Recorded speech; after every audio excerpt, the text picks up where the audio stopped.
context and other elements of that story and of that event to your response.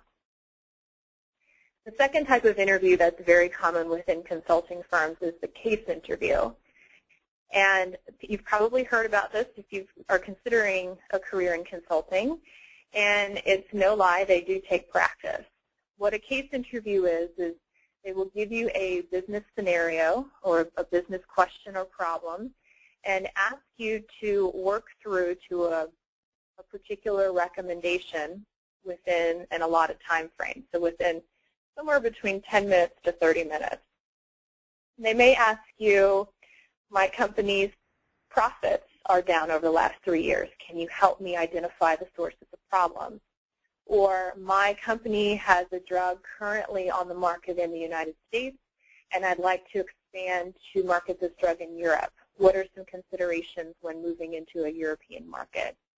There's plenty of resources out there on how to prepare for a case interview, the types of them, what types of questions that they'll ask you within the context of a case interview.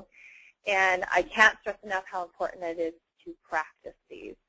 Once again, don't expect to just be able to make up something on the fly when you walk into a case interview, because your comfort level and your level of practice is going to be very evident to the person giving you the interview. It's really important to practice this case interview with other people, both in person and over the phone. But before you do that, you may want to read a couple of books just to get an idea of what the types of case interviews are and what types of questions they may ask you. And I know one of the very popular books that folks use is called Case in Point, and another book is called Crack the Case. Another thing you'll want to think about is that many times the first couple of rounds, there's some you should practice before a phone interview. As you know, when you're over the phone, and I guess actually this is the way it is right now for me, I can't hear or see any of you.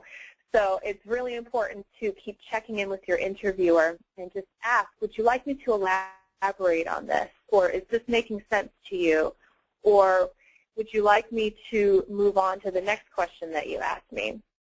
Make sure that you keep checking in with them every couple of minutes, because oftentimes, your interviewers are going to be busy people, and they may just put you on mute and be checking emails at the same time. So you'll want to make sure that you stay engaged with them, ask clarifying questions back to them, and keep that conversation flowing. It's really important when you do a case interview to make it as much of a conversation as possible, because to my last point on this slide, all of your interviews are really used to test how you'll interact with a client. So every interviewer that you have is basically pretending to be a client, and they're looking at you and listening to you to decide if you are the type of person that they would want to put across the table from the CEO of a company. They're going to look at your behaviors. So are you fidgeting? Do you appear to be nervous? Are you playing with your pen? Are you fidgeting your fingers? All of these things they're going to be looking at.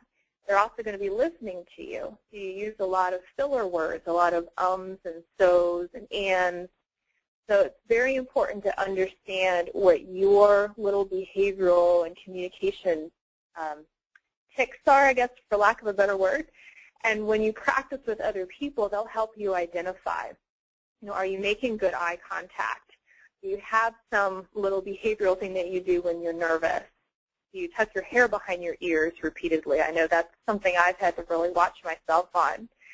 And those people will help you identify those things, and you'll be able to work towards not doing them on the day of your interview. The last thing I'd like to talk about is the transition from academia to consulting. And I can't stress enough how different my life is now as a consultant compared to the way it was 3 years ago when I was a PhD student.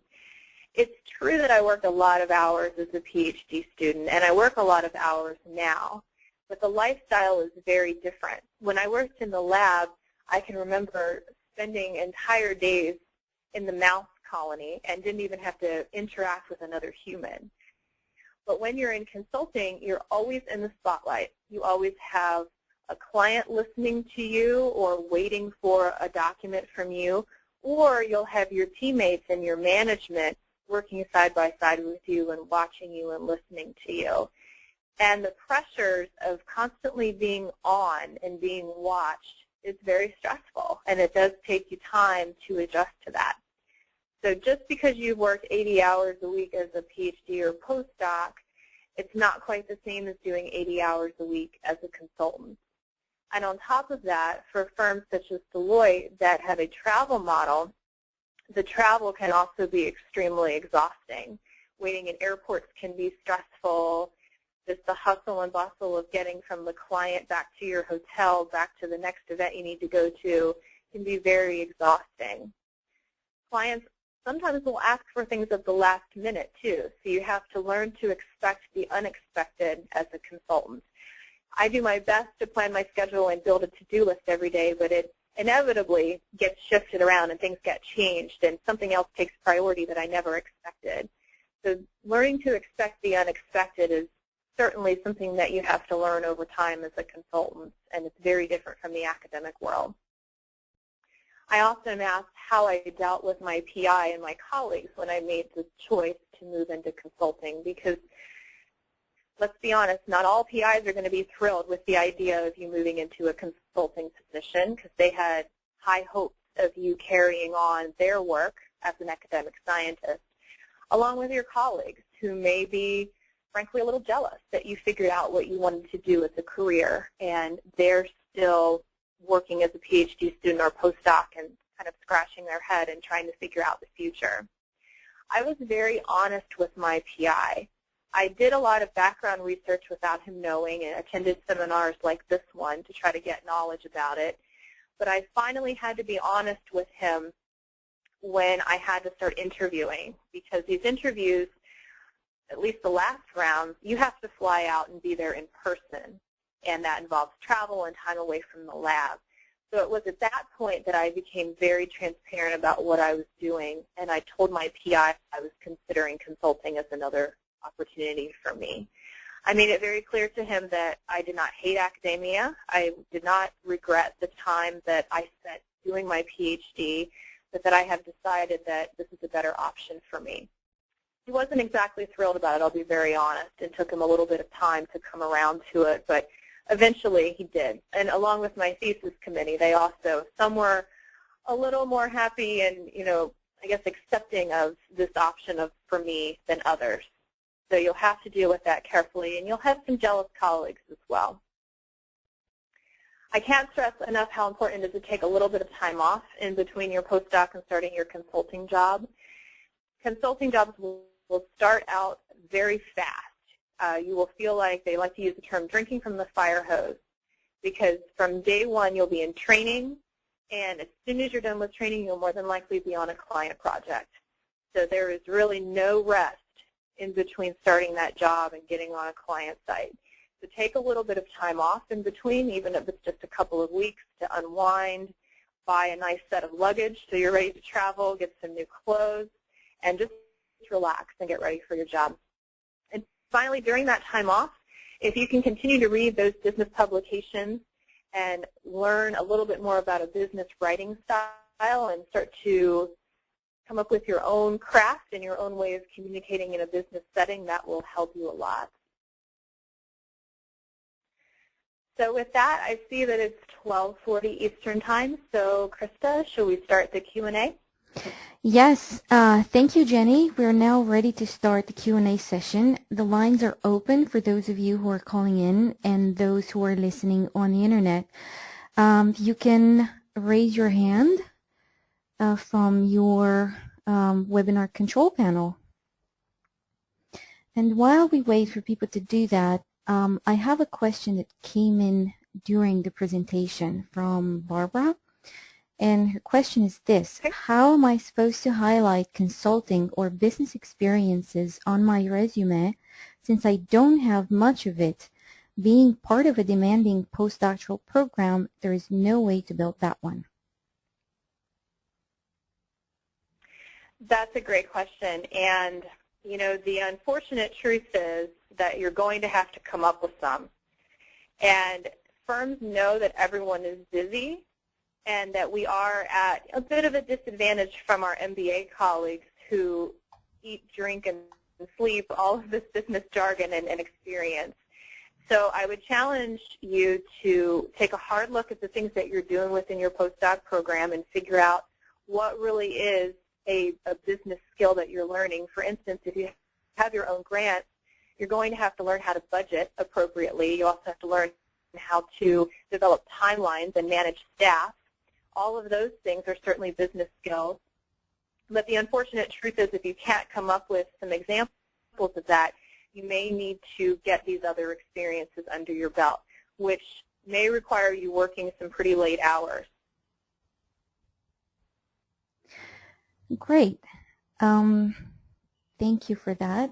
We are going to take a live question from Robin. Hi, Robin. Go ahead with your question. Hi. I just wanted to find out if, when we go for the interview process, would the company actually segregate us PhD people from, MBA people, or they, put us all in the same box and then they make us compete against each other for the, for the job? Because obviously the MBA people, they're going to have more experience. They're probably going to, look and sound better than all of us, from the PhD side of academia. Right. So your question is, do they treat MBAs versus PhDs and postdocs differently? You go through the interview process? Right. They do. And just as a backdrop, consulting firms used to traditionally only hire MBAs. But now, in recent years, they've learned the value that PhDs and postdocs bring to the table because we're all very smart people. We've just chosen a little bit different academic and career paths, but we can still certainly do this job. What they will emphasize more in the interviews than for an MBA interview is really that case interview, and that's where the practice and just being really comfortable and making it conversational is just going to be so important because they are going to be a little skeptical that you're going to be able to do this job because you don't have the typical MBA and 5 years of working at a hedge fund under your belt already, which some of your MBA colleagues may have. So just be prepared for that. Be ready to do those case interviews and just knock them out of the park. But with that being said, the larger firms and the smaller firms as well have training programs in place to really help to get you up to speed. At Deloitte, we had a couple of weeks where we basically did an MBA boot camp and had condensed versions of all of the major courses that we would have learned within an MBA program. So that's where really trying to